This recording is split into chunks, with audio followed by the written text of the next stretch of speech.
can be in the midst of an awful, awful situation. And it can be seen as one of two things. One is it could be a catastrophe, or perhaps it is compost. Compost, you say. Let's hear more about this.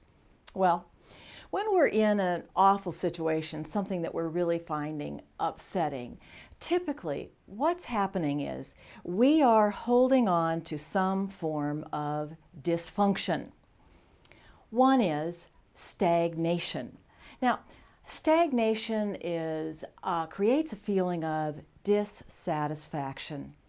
A lot of times we'll discover this in our work, that we will become dissatisfied with the kind of job we're doing or the position that we hold. It's just no longer fresh and enlivening. Second is depletion. Now, the experience of depletion is one of feeling drained. For example, you may have a friendship that's been going on for a while, and you find that every time you're with this person, after you're finished, you feel really tired. Now, there is dysfunction present in that relationship. Third, dead end. Sometimes you might be working on a project and you keep adding to it, you keep trying to fix it, like when I'm working on a painting and it's not going well, and I add and I subtract and I keep working on it and working and working and working, but I've reached a dead end, and sometimes you've got to cut your losses and just eliminate it and start fresh. And the fourth is getting into a rut or a habit. Holidays are like that. Your holiday or our holidays may seem, they have to follow a certain formula. And each year there's less and less satisfaction.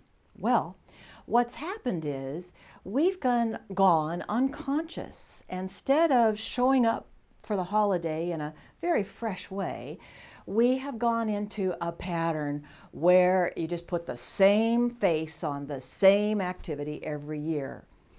These are all examples of something that has reached a stage of decay or dysfunction.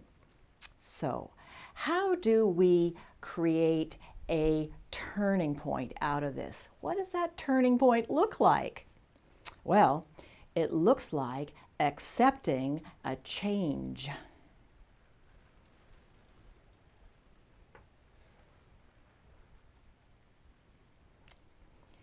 Not all changes are fun.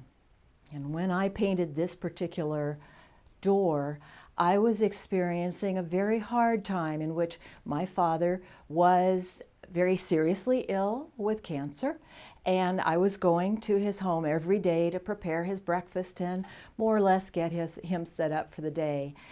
Oh, it was so hard, and I found all these things slipping away, and I resisted all of it. I didn't want him to go. I didn't want my life to change.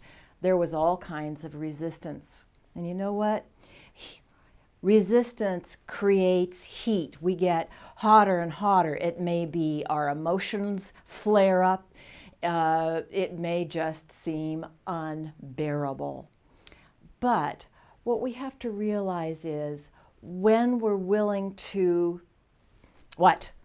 climb into that hot spot, to accept it and deal with it, that the heat can be very purifying. It's like a compost pile. Compost is made up of a lot of dead stuff or dying stuff. And as it disintegrates, the heat inside grows strong, just like the heat inside this mountain is creating an inferno. And what that does is it purifies, it breaks old matter down, and it creates compost. It creates that which we need to fertilize a new chapter in life or a new process. Speaking of process, the activity that I have in mind for you relating to this is to feed your process with creativity, or to feed creativity with your process. Here, we're in the midst of Sunset Crater in Arizona. And for this particular exercise, I am going to suggest that when we go into a creative space, it takes us into a quiet place, a deep meditation, and a sense of connecting with something grander than ourselves, and that can be quite healing.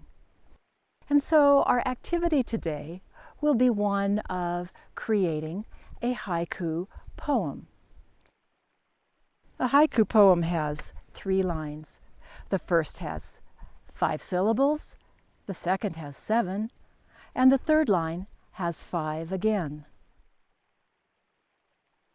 Here in Sunset Crater, I am surrounded by aspen and lava and trees that have been burnt out, and these things have inspired my poem. Lifeless dream released. Aspen weep, volcano sleeps.